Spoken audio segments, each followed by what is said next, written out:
Bismillah ar-Rahman ar-Rahim. Thank you. شكرا زينب. I'll speak in English shortly, but allow me first few words of Arabic لأشكر الأحبة المحمدين محمد الأمين ومحمد عايش ومؤتمر الجالية العربية والداعمين لهذا المؤتمر منتدى التفكير العربي وعرب لندن. ومثلك زينب شعرنا كلنا خلال السنوات السابقة بحضور مميز واستثنائي وفاعل لعرب لندن لنشر القضايا العربية في هذا البلد الهام. فبالتالي منا جميعا لكم في عرب لندن كل الشكر وكل التقدير وكل الدعم. شكرا جزيلا.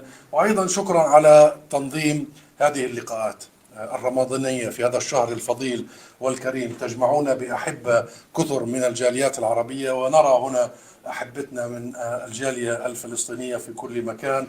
نرى أختنا الكبيرة سناء العلول، نرى أيضا الدكتورة غادة الكرمي. من منكم لم يقرأ كتبها ننصح أن تقرأوا هذه الكتب التي حفرت في التاريخ شيء مهم للشعب الفلسطيني. نرى الدكتور كامل حواش، نرى وجوه فلسطينية كثيرة. أنا سأنسى طبعا، أكيد سأنسى أخي ماجد عبد الهادي كلكم يعرفونه، وصديق الطفولة عدنان الصباح دكتور الشاعر، ولكن أيضا والأسماء كثيرة. أنا سأعتذر أخي سامح حبيب، سأنسى كثيرين، ومي من الجالية. ولكن أيضا أن نجتمع بأحبتنا الجاليات العربية هنا في بريطانيا. ودعنا نقول أن البعد العربي للقضية الفلسطينية هو مكون أساسي. العالم العربي هو رئتنا، هو عمقنا، هو ظهيرنا بكل معنى الكلمة. والسنة والنصف السابقة أثبتت ذلك بلا ما يدع مجال للشك. ونحن أستاذ صباح المختار نحب العراق وشعب العراق وكل ما قدموا العراق على مدار تاريخه، وأنت تشكل نموذجا على كل ما قدمته. وأنا قابلتك قبل 20 سنة في هذا البلد، كان عمرنا 3 سنين أنا وياك وقتها. ولكن وأرى أيضا الجالية الأردنية الحبيبي هنا، الحبيب حلمي وكل أطرافه. وأنا بدي أقول لك، وأنا بحكي الآن باسم كل فلسطيني هنا، الأردن وفلسطين جسدين بقلب واحد، شريانين والدم واحد. وأرى من كل أقطاب العالم العربي، وبالتالي هذه فرصة أيها المحمدين دائما لتجميعنا في هذه الأيام الفضيلة. فنحن نشكركم من كل قلبنا على هذا. And let me switch to English. We, my friends, have passed through a very difficult year and a half on the top of a very difficult century that all began in this country. And the last year and a half has been rather painful, difficult, sense of loss, grievances, but also achievements. We have come a long way, a long way. First, thanks to our people in Palestine, our people in Gaza, in Jenin, in Tulkarem, in Al-Khalil, in Jerusalem, our people everywhere, and our people here in the UK. You have seen the heroism, you have seen the steadfastness, you have seen the resilience, you have seen the belief. You have seen after a year and a half of genocide, our people still, by the hundreds of thousands, marching back on foot to their homes, defeating all those racist, sick people who want them out of their land. You have seen the heroism of the very people that have been executed to document their own execution. So we all know. So nobody on the face of earth can claim they didn't know. And the same faith that has been seen in Gaza has been done in the West Bank. I have just literally returned from the West Bank. And what I have seen was simply unexpected. I did not expect what I saw there. It's the worst I have seen since I started living in the West Bank, and that was already 31 years ago. Same tactics, tanks, planes, bombs, bulldozers being used in Jenin, in Tulkarem, and everywhere.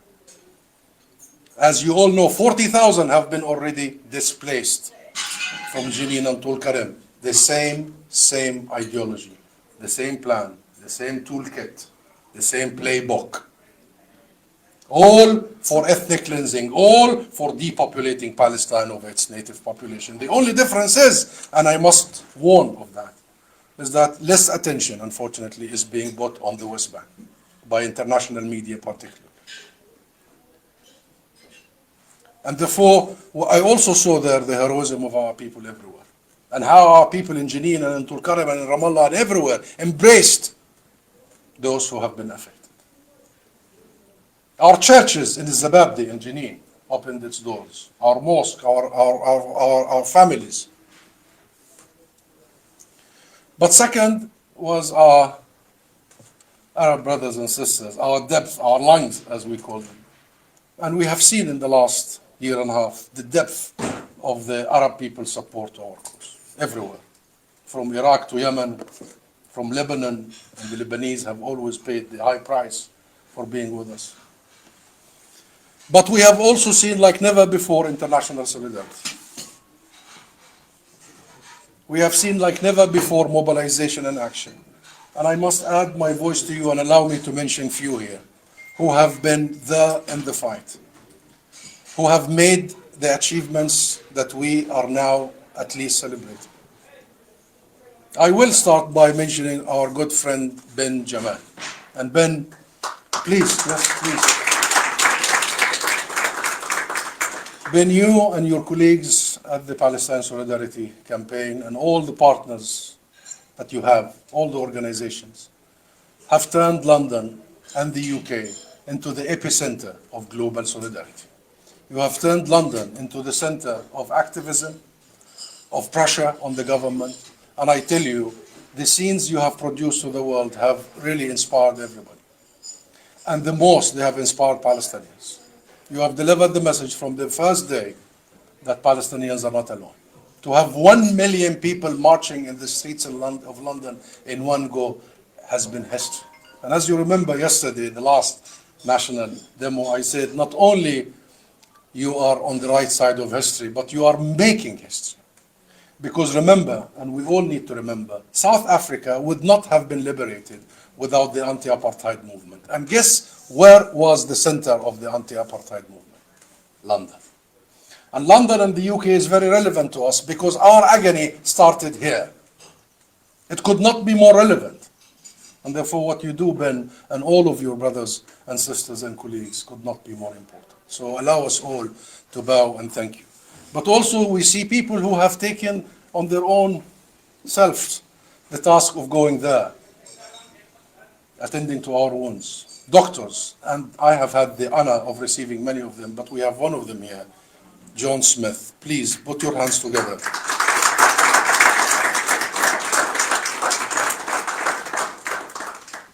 John, shukran. Thank you. And thank you on behalf of all the Palestinians, but the thanks goes to all the doctors that were there with you. And the list goes on. And I see many big names, and I see many leaders. I see Chris Doyle here, and Cabo. And Chris, we met 30 years ago, not 20 years ago. I think we were not born, both of us did. But Chris, we have all the gratitude for all these decades of really being the voice of the Arab world in this very important country. And we acknowledge your presence and your contribution. And Anas Takriti and all your contribution. I know I have forgotten 3/4 of you, and I know I should mention everybody, including Dr. Sha'ar here, who comes from Rafah, and I'm so proud of Rafah because I am a Rafahian. Once I was on a TV interview, and the anchor surprised me. She said, "Who do you support, Real Madrid or Barcelona?" I said, "Oops." I said, "No." I said, "Shabab Rafah."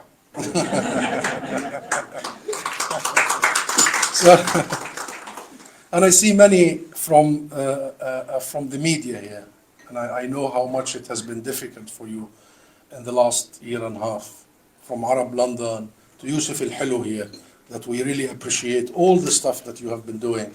Yusuf, I've been following with admiration. To Ahmed Al-Naouq, who I had the honor of working with him for a certain period, and his newly wedded wife, Ahlan wa Sahlan from Gaza, Al-Habibi from Gaza.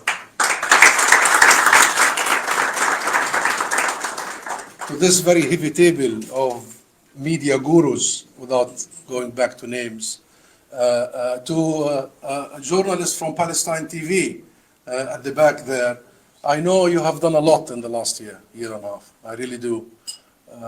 It's not been an easy task, and I'll tell you, international mainstream media has been faulty over decades of misreporting us. You challenged them, you stood there, you depicted the situation as it is, and it has led to this movement that is being still going and growing. And of course, our academics who have also engaged in the intellectual war, and I mentioned Dr. Ghada, and we are honored to have Kamil Hawash here, Professor Hawash, and many of you. I will just end and finalize by saying that, yes, we have gone some way of challenging the injustice, of challenging the mainstream media, of challenging governments, of changing governments, of lobbying. We've gone a long way in making sure our voices are heard, that they are not ignored. We have brought to this country the need for a ceasefire. There has been changes in terms of sanctions being employed and applied on the illegal settlers and settler organizations. The government had to announce that it respects fully the independence of the ICC and the ICJ. We have seen also changes in terms of arms embargo. Of course, it was partial arms embargo, but it was an achievement of yours, all of your work. So we have gone a long way, but we have a long way still to go. We have a distance to travel, and we shall travel it together. What I've seen yesterday with Ben in front of 10 Downing Street, despite it is Ramadan, despite the short notice, despite the attacks and the spread of fear, we still had tens of thousands after a year and a half. And I declared there in my speech that the people of Britain have not only turned this the biggest protest movement in history, but the longest protest movement in history. So as much as we feel the devastating consequences of the war of genocide on us, as much as we see the opportunities, as much as we see the near end of the injustice, as much as we see the finish line. We see it because of you and with you. We will walk, inshallah, the last mile to a free Palestine. كل عام وانتم بخير ورمضان كريم.